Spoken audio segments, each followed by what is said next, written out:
so much you've been doing. And of course, we won't be touching on all of that today because of time. Time won't be on our side. Sure. But to jump into the first topic, and I thought this was a very important one, and it had to be discussed first, is mental health for athletes. Right. Yeah, and the first question I just wanted to ask you in this is, what are some of the mental health issues that affect these athletes that we see on a day-to-day basis performing and doing what they love most? Right. First of all, I think the biggest problem in sports is the assumption that just because you're an athlete, the brought up to understand the mental toughness you have for anything else. Like a normal person, when you're working, you don't have people cheering or shouting and all of that. So this is a very complex kind of environment. And looking at it from the injuries perspective, transfers and all of those things, especially when a player is moving into a different kind of setting, something they're not used to, that's a key issue in the mental health perspective. Looking at it also from someone like Lukaku with what happened when he was in Manchester United and how the mental part affected his play. So I think these are very crucial things to consider in the field of sport, specifically in football. And bringing it back home into our context back here, the players have more issues, like financing and all of those things that we continue to struggle with. So if these are issues that European players are struggling with, so what about a Kenyan player when they also have financial predicaments as a key driver to these mental health concerns? Yes. Okay, now let me just ask you a question, right, regarding some of the mental health issues that affect these players. What is the most common that you've seen affecting most or the majority of the players? Has to be, okay, that's a bit simplistic, I'd say. The most common one has to be the injury one. Injury, that's a huge issue because even in the Premier League as well, where they're so strong on this mental health campaigns, they've really been neglecting the injured players. We had a recent case of Danny Rose and how he was neglected during his injury and how this affected any kind of transfers he might have considered. Teams did not want to approach him because he said he had a mental health problem because he was an injury. So the teams avoided him because they thought they don't want to be involved with someone who's sick mentally. So this kind of stigma, but I really believe the injuries and also the retirement, when it comes to retirement, that's another issue. Looking at it from an African and the European context, this is very common, lack of a proper retirement plan in terms of financially and all of those things, being out of active play for time after you've been playing like almost 20 years or something like that. So this is something that I think is of real concern. Okay, and I don't think even we should go too far to look at an example of injuries. There's just a situation here in Kenya as well regarding Gor Mahia and the national team where none of them wanted to pay for his medical, for the player's medical who had gotten injured. I remember we covered that here. Yeah. So that in turn as well, Judith, that can affect a player's, can actually impact a player's mental health. That's true, completely. Okay, now let me bring it back here to the studio. You've heard what Judith has to say about injuries and transfers as well, and you mentioned that actually when you go to a place where you're not familiar with, it can affect you.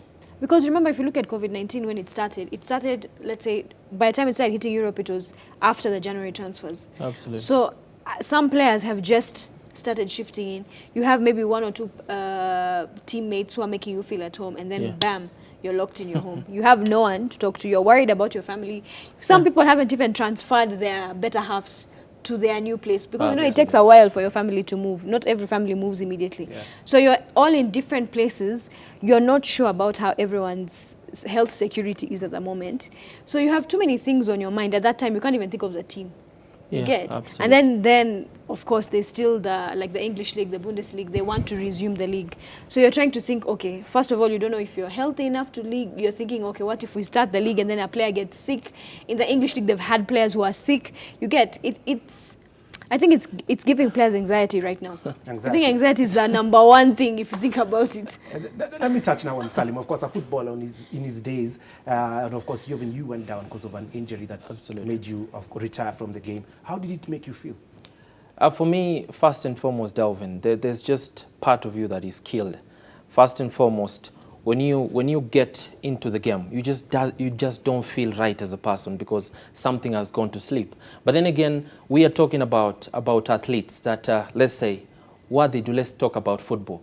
You talk about these players, the KDBs, the Bruno Fernandes. That is the only thing they have done with their life ever since they were born. Yeah. So you can imagine, it's like taking that bottle a kid uses to take his milk. You've completely ruined his or her life. So I think for me at the moment is where we talk about psychologists. They have got to be key because, Delvin, as we have said time and time again, we forget they're the best paid athletes in the world. But one thing we forget to say time and time again, they're human. Somehow, in some way, it will just play in their minds. And we've got to find a way to make sure that they get, as Nicoletta said, they will get back. And they just won't be the same people they left because it affects you, Delvin. Deep down, it does affect you. Okay, now let me get to Judith now. Now, Judith, what are some of the risk factors for mental health in these athletes? Again, I didn't hear it. Oh, pardon. What are some of the risk factors for mental health issues on these athletes? Oh, well, starting from affecting their performance on field, I believe that's something really important, and in the long term, and how it affects the player's career and all of that, and also looking at it especially from a Kenyan context. This is something that we don't even get to talk about often. We're already touching on the amputee football. Yeah. We don't often talk about amputees even in the first place. So looking at it from the disabled persons with disabilities perspective, there's that issue of the mental health and in terms of how they're being treated as amputee players. Women also, we don't often get to hear people discussing issues on maternal health and how this affects the female athletes. Some of them undergo the postpartum depression, or they struggle to really get back to the game. And I really think these are key things that we should really look into. And it should start from having sports structures that actually care about the psychological well-being of the players and not just what they bring to them on the table as a club or whatnot. Yeah. Yeah, and I was going to get into that next. Are there any structures in place to help battle these mental health issues for athletes?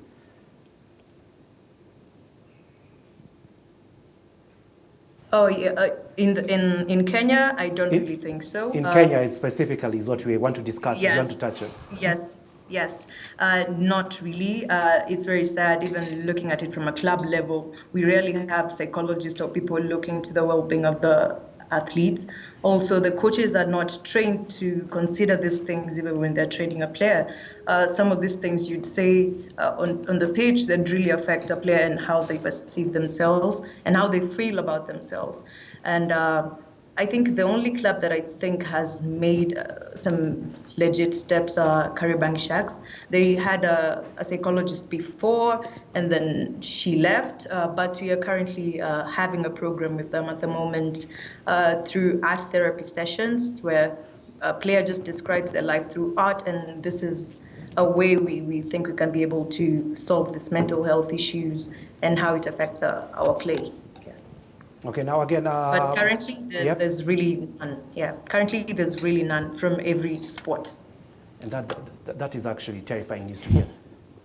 But honestly, to me, it wouldn't be surprising news to hear because they don't even have proper medical insurance to begin there. Where are they going to get psychologists from? Like if you think about it in actual sense. For clubs in Kenyan football that don't even have the right structures in-house, you cannot expect to have a psychologist because, Delvin, time and time again, we say our sports or our football in Kenya is being run by like someone's personal business. They really don't care about these footballers, and for him to perform at his best to the maximum age he can get to, Devin, you've got to look out for them because we talk about it time and time again. Football is the only bread and butter. Now, Judith, as we have said, that probably we don't think that there are any structures. Maybe they're there, but we don't know of them. There are no structures in place to battle these health issues for our players. How do you think we can go about developing these structures, and what structures are these that we can put in place? Good question. I was working on building a research. It's something that I'm yet to fully compile the whole paper, but collecting enough data on what exactly affects these athletes. We need to get to the root of this problem by understanding what exactly triggers this, because the situations are different and how people handle these mental health issues, it's still different. Some of them go into alcoholism, depression, suicide, all of those things. So getting to really understand this issue is, I think, the first step. Which I believe, if I'm done with this paper, I can be able to finally get something solid.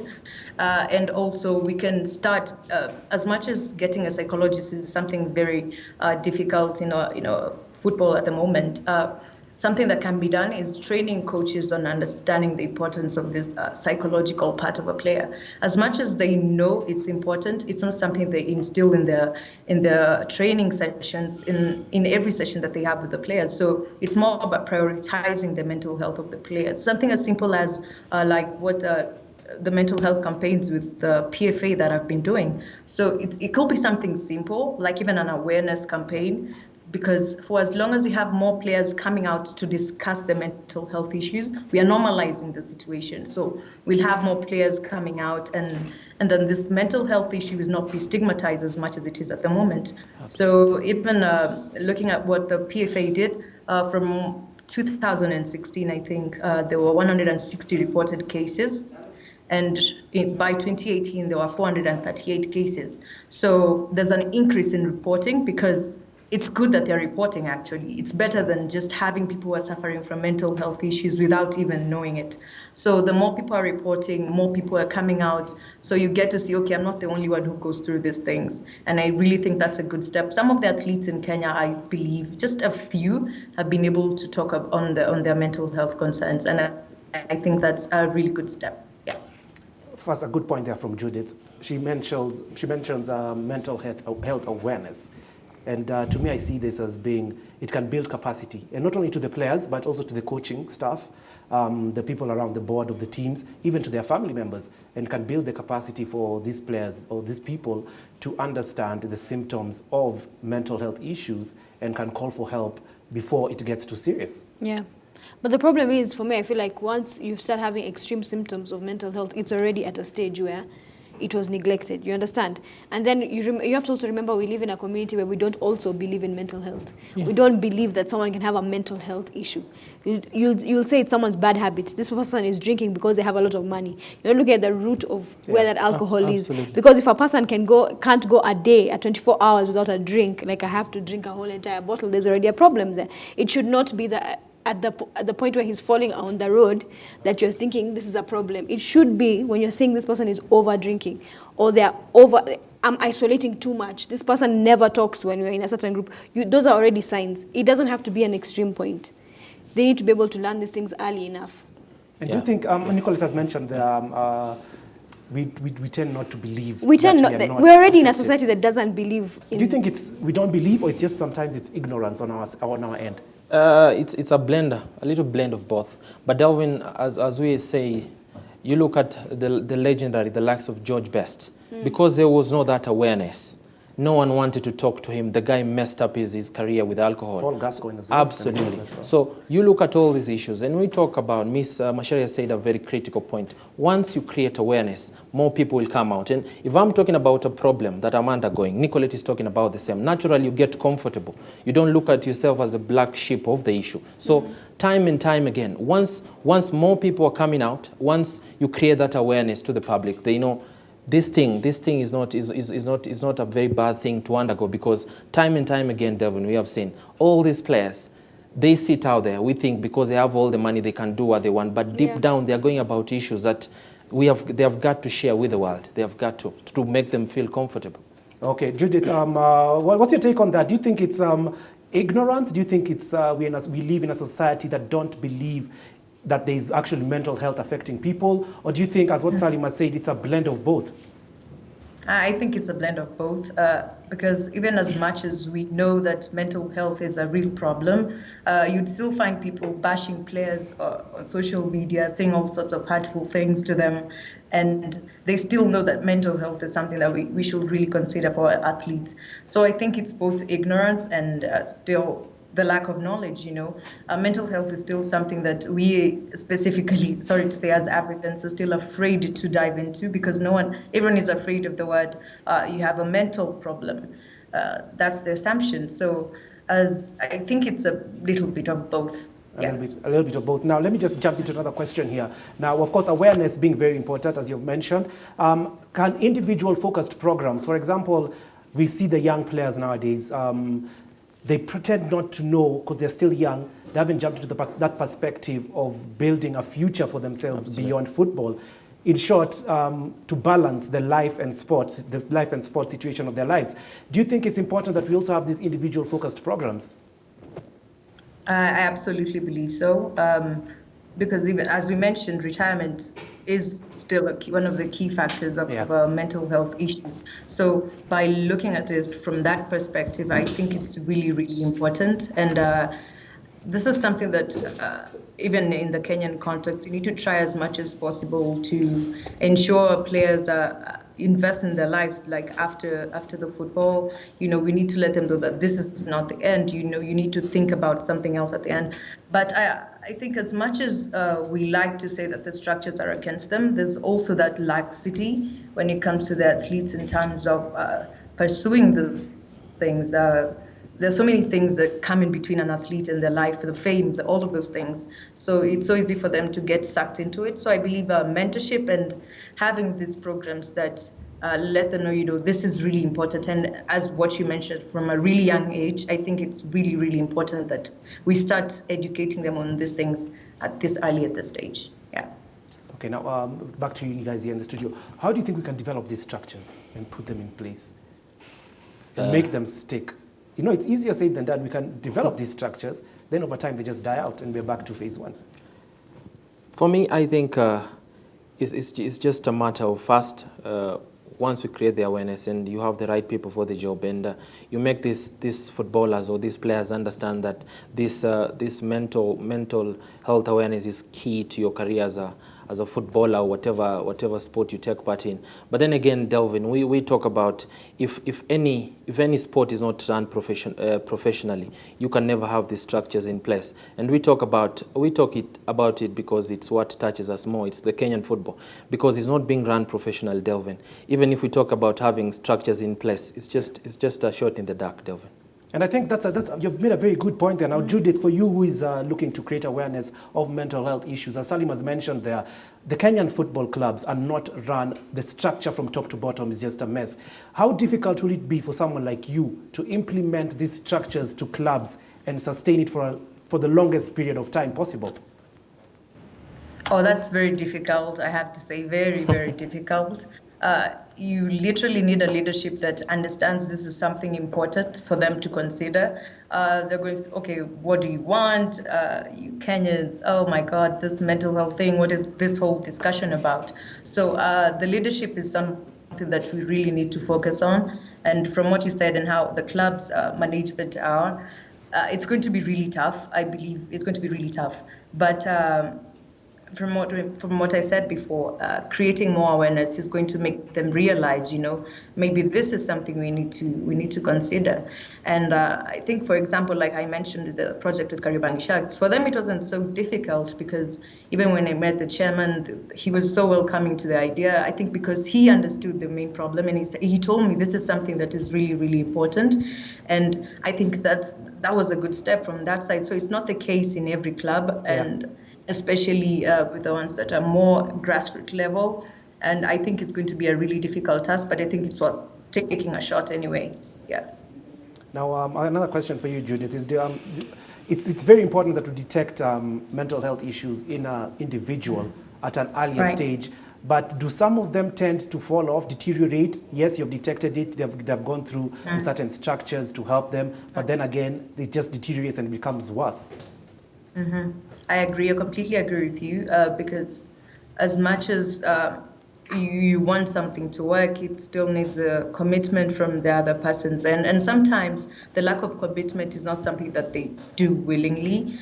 Sometimes things just doesn't work out. So I think from what you mentioned, yeah, it's really, really important trying to make sure that, we provide sustainable programs that don't just, like have a one-off thing, We're going to talk about mental health today. This is a mental health workshop and be done, And that's going to be a really big problem with relapse and all of those things. So it's more about having sustainable and consistent programs that actually care about the players.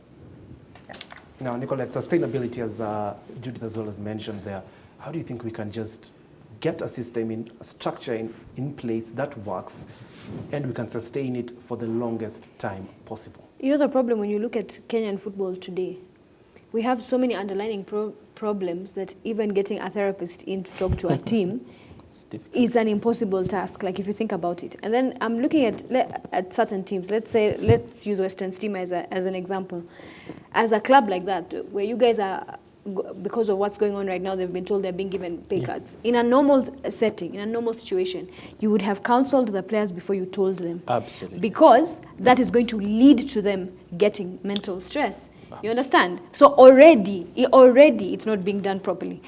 Simple things like, it's a simple thing like you need to talk to them and make them understand, okay, the club doesn't have money right now. It actually needs therapy. They actually need therapy before that. So for me, when I look at the structures in Kenyan football, there's so many things we're doing wrong from the top to the bottom that a simple task like that is not even being thought of. No one is ever thinking of it like, okay, this people actually need to be given therapy before this, or if you need to let players go because you can't afford to keep certain players, they need to be counseled. Because like, I don't know where I'm going to get a job, what am I going to do now? The only thing I know how to do is play football. You get, all that is not something that someone overlooks anyway. Yeah.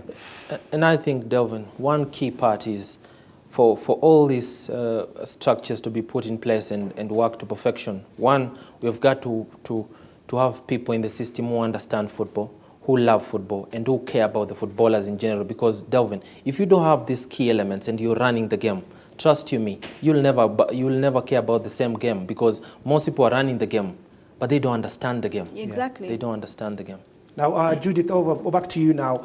Now, do you come across difficulties? And I know in Kenya, we've not reached that stage, as you've mentioned, you've just been working with Kariobangi Sharks. But do you think you come across these difficulties where there are certain players, let me not apply it on players only, or coaches or staff members that will not be willing to go through with the program? Because we do have stubborn individuals out here who will be like, I don't need that, I'm okay.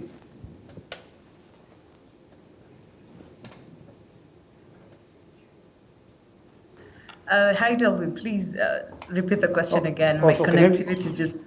Let me repeat that for you. I was asking, like, do you think that you'll come through difficulties in the future when you're dealing with most of these clubs now, where you'll find individuals, it can be a player, staff member, coach, who will be not willing to take part in these awareness talks or these structures to help our players and the whole team staff as a whole? Because we do know you'll find some stubborn individuals out there who will be like, I'm okay, I don't need to go through A, B, C, D. Yeah, I completely agree with you, especially in the mental health cases. Denial is something that we get to experience a lot of times. And it's just up to, as I mentioned, having a crucial system surrounding the players. This doesn't just mean the technical stuff. This goes back to the families, the people who are closest to them, the clubs, officials, everyone just needs to actually be invested in looking at the affairs of the players. Because as much as some of these mental health issues, you might just think it's something that's bothering you in the meantime, and then actually it ends up messing up your life and your career and all of those things. So I really think surrounding yourself with the proper environment, from the coaches and the family to the people that we get to see every day, and also the fans, I think they're one of those people who instigate some of this mental health concerns. So this critical awareness needs to stand from everyone who's involved in the sports community, from fans, everyone, just literally everyone. I believe having this kind of normalization will even make the stubborn players, open up more and just having consistency, because as much as you want to talk about mental health, some of those things they just do it because they have to do it. So by following up on these people consistently shows that you actually have real concern. So I think that's something we need to start talking about more oftenly. Having such conversations will make this whole situation be more normalized. Okay, now let me ask you the last question before we go on a break. I think the best way that probably we could tackle this is have mental health screenings done alongside players' regular medical checkups. Do you think this would be an easier way around it? Well, yeah, it will be. But how is the checkup going to work? Are you going to ask someone, how do you feel? If it's going to be done, it needs to be consistent, like really consistent, and because not many people want to open up to you like every now and then. We need to develop that trust between the person that you're talking to, and that's not something that you can just leave it to anyone to be able to talk to these players. So developing the trust and having this solid structures that actually look into the affairs of the players. And yes, maybe that can work, but okay, coming back to a Kenyan context, some of these things, it's easier said than done. Implementation is always the bigger problem. So if we are able to have the capacity to have this, we still need to bring in mental health as a key issue, right from the leadership, from the top of it, federations and all of that. So I think, yes, that will work, but we need to have something more tangible and, that correlates to people more directly. The players, I mean, and something that you can just do it very easily without having to strain yourself too much. Because when you go back to the fun, to all that, one of the difficult challenges is that we experience is when you go to a club, you tell them, okay, I have this mental health program. They ask you, okay, so are you charging us? So that's always the first question. Yeah, so I think we need to also look at that. And I believe we can always develop more simpler methods. I don't want to call them simpler because they're effective. So just something that is doable for people, even the Chemilil and all of that. Yeah. Okay, now